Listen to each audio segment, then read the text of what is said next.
Eu estou chocado com o que eu vi nessa manhã. O STF rachou. A maioria dos ministros se recusou a defender Alexandre de Moraes, que perdeu o apoio e ficou isolado no STF. Bom dia, bom dia, bom dia! E hoje o bom dia é triplo porque eu preciso começar essa análise dizendo para vocês que eu estava errado.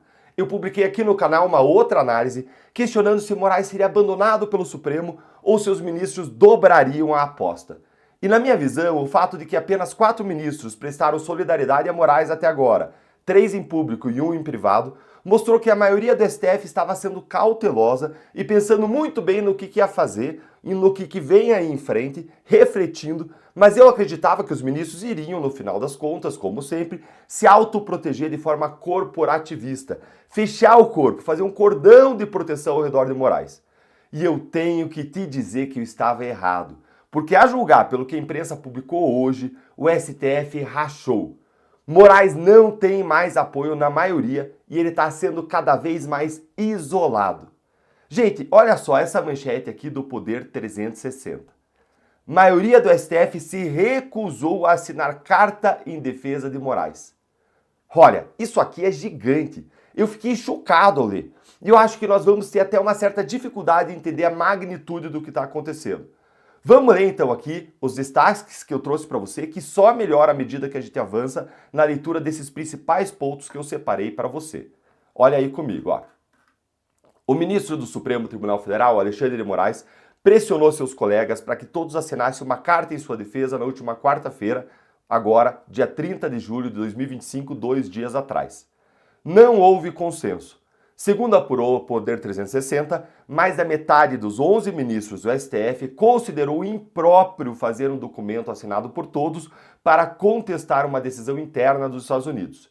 Essa atitude dos colegas foi uma decepção para Moraes, que esperava ter unanimidade em seu favor.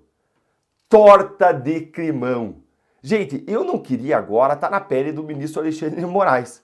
Vocês conseguem imaginar a frustração dele ao se ver abandonado pela maioria do Supremo na hora de maior necessidade, na hora de maior aperto, depois de que tudo que ele fez foi apoiado pela maioria dos ministros, que apoiaram ele na maioria aí dos ministros em todos os seus abusos, em todas as suas ilegalidades, em todas as atrocidades? Ele deve estar até se sentindo aí traído, porque ele fez o que ele fez sabendo que ele tinha o respaldo da maioria. Mas agora que a água bateu no pescoço, os demais ministros estão tirando o seu da reta e deixando Moraes sozinho para aguentar o rojão. Segundo essa matéria, como a maioria dos ministros não aceitou assinar essa carta em apoio a Moraes, foi pensada uma outra saída, uma outra solução. Um jantar com Lula no Alvorada na noite de ontem, quinta-feira, em que todos os ministros deveriam ir, repetindo o que eles fizeram depois do 8 de janeiro, quando as maiores autoridades dos 3 poderes foram juntos até o STF em manifestação de solidariedade. Mas adivinha o que aconteceu? Falhou miseravelmente essa tentativa aí de reunir todo mundo em apoio a Moraes. Olha aí, Barroso foi comissionado por Lula para convidar todos os magistrados. Nova frustração. O quórum do jantar foi de apenas 6 dos 11 ministros. Alexandre de Moraes, ele próprio, Cristiano Zanin, Edson Fachin, Flávio Dino, Gilmar Mendes e Roberto Barroso. Faltaram ao encontro André Mendonça, Carmen Lúcia, Dias Toffoli, Luiz Fux e Nunes Marques. Lula pretendia produzir uma foto para demonstrar a unidade. Apareceriam ele e os 11 ministros do Supremo juntos, de mãos dadas e defendendo a soberania do Brasil. Gente, que fracasso! Por que vários ministros não foram, hein? Coincidentemente ou não, aparecer agora em uma foto com Lula, com Moraes, poderia ser uma espécie de beijo da morte. Isso porque faz parte da lei Magnitsky sancionar qualquer outra pessoa que colabore, que ajude materialmente ou que de qualquer outra forma ajude um sancionado pela lei Magnitsky.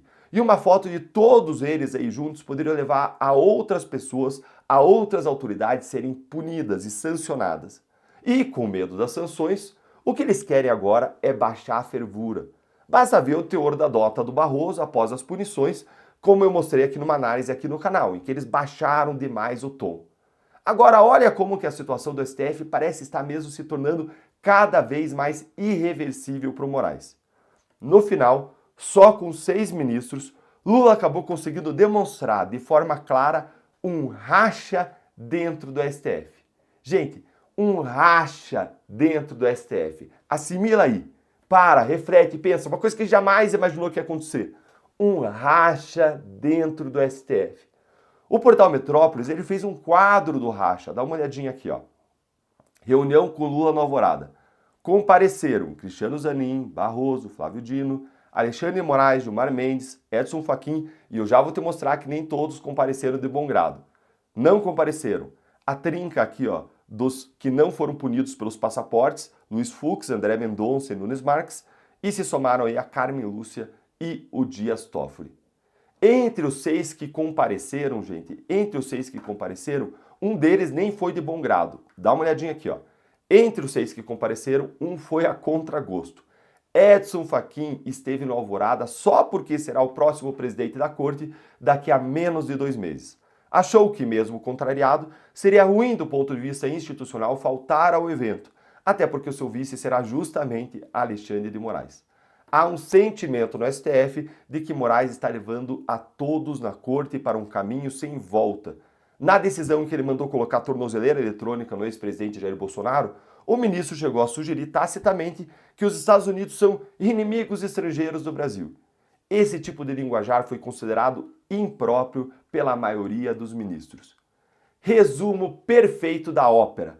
Os ministros do STF perceberam finalmente que Moraes está descontrolado, descompensado, levando eles todos para um caminho sem volta, levando eles todos pro buraco.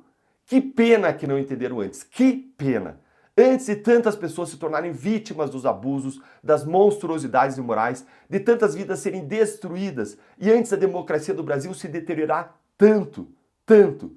Como não foi pelo amor, parece que vai ser pela dor. Mais tarde hoje ainda vai haver a abertura dos trabalhos do STF e a gente vai observar atentamente como que cada ministro vai se portar ali no plenário, nos seus discursos, nas suas falas. O esperado é que todos falem de forma mais ou menos incisiva, mais ou menos tímida, alguma coisa em solidariedade a Moraes. A gente vai ter que ler as entrelinhas e eu vou trazer toda a repercussão disso aqui para vocês. Um grande abraço e até o próximo vídeo.